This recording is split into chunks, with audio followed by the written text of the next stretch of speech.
ल मेरो आवाज आएको छ अहिले आएको छैन अब आएको छ क्लियरली आएको छ हैन ल आफूले बोल्दाखेरि तिम्रो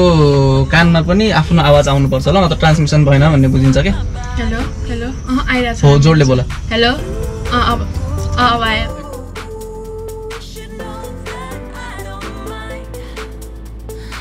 ल ठीक छ हैन रेडी छ हैन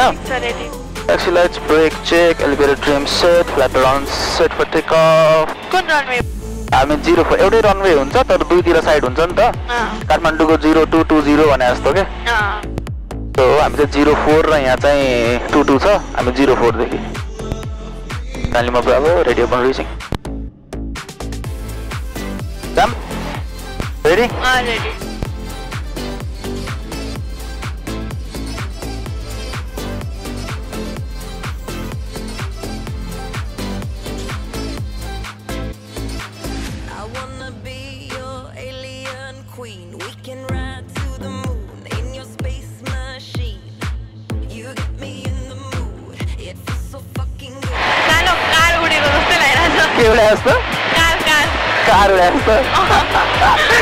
okay flying cars in Nepal त्यो पुम्दीकोटतिर त कस्तो बादल लागेको रहेछ यार हेर त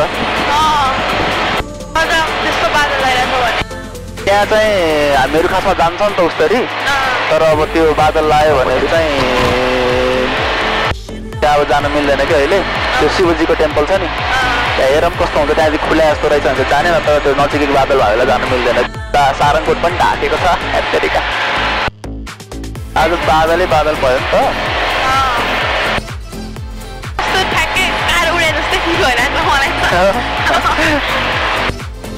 उहाँको शिवजी देखेका छन् नि त्यो हो कि तर सायद उतापट्टिबाट क्लिन छ कि हेर्न पर्छ ल यो लेक साइड भयो हामी यस्तो हिँडेको थियौँ नि त्यहाँ डिज्नील्यान्ड छ अहिले हामीहरू यही भ्यालीमा घुम्छौँ त्योमा 2-3 ठाउँ देखाउँछु अनि हेर सारङकोटको टावर देख्यौ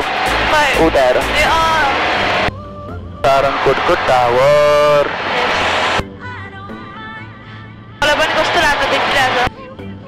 नेपाल पनि यस्तो राम्रो छ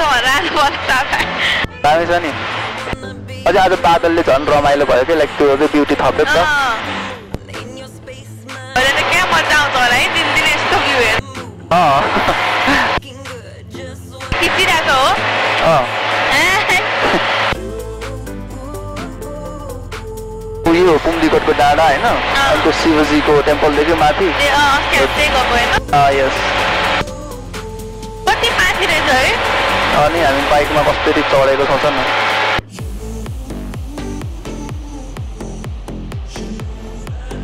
ल जाम है त थोरै रहेछ बादल जाने अब हल्का ट्राई गर्छु म उतापट्टि बादल छैन नि त त्यस्तो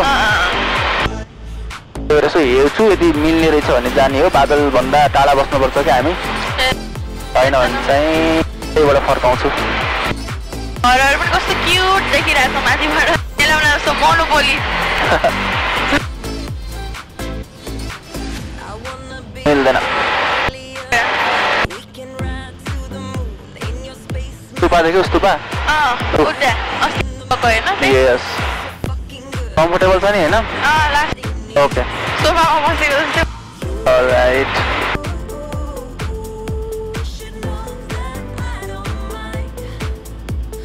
कस्तो मजाले देखिँदो रहेछ माथिबाट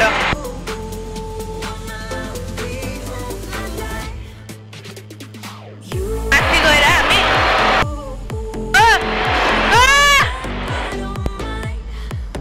मेरो सातो कामले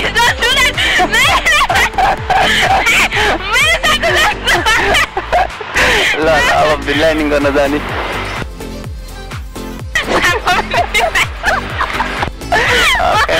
एकदिन गयो भनेर ठानेको गरौँ न यार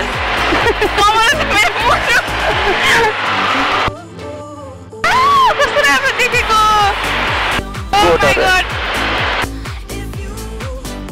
बाई बाई गाइजहरू तर फिमा त लास्टै ठुलो रहेछ है मलाई यत्रो ठुलो छ भनेर त सोचेको ठुलो छ नि यत्रो ठुलोमा हामी अस्ति कायाकिङ क्या मजाले गएको नडर आएर सोच न यहाँसम्म रहेछ यहाँसम्म रहेछ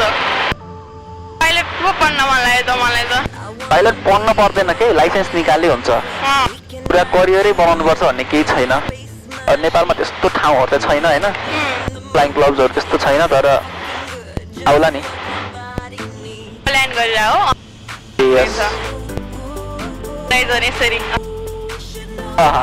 सिमुलेटर जस्तै होइन प्याकेज अलमोस्ट सेम हुने रहेछ त्यही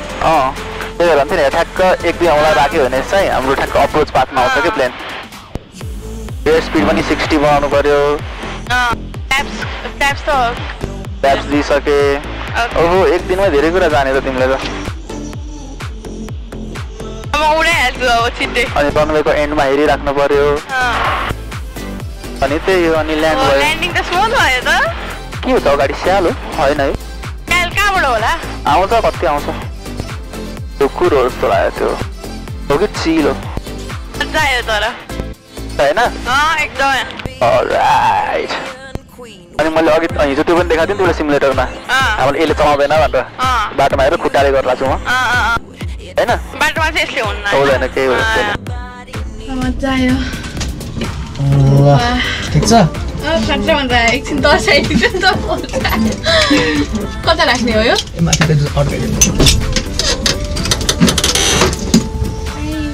खतरा मजा प्लेनबाट अरू प्लेनबाट त्यस्तो मजाले देखिँदैन नि त यसबाट सब मजाले देखियो द्याट्स इट रमाइलो भएछ ल नानीलाई खुसी लाग्यो बाई बाई खतरा मजा आयो ओ सरी फेरि उड्न पाइयोस् क्याप्टेन सोभितसँग अच्छा अब अर्की बाँदर्नी छ यहाँ छोरी राखी त्यो बाँदर्नीलाई उडाउनु पर्छ ल हेर नानी दिदी दुईवटा क्यामेरा ल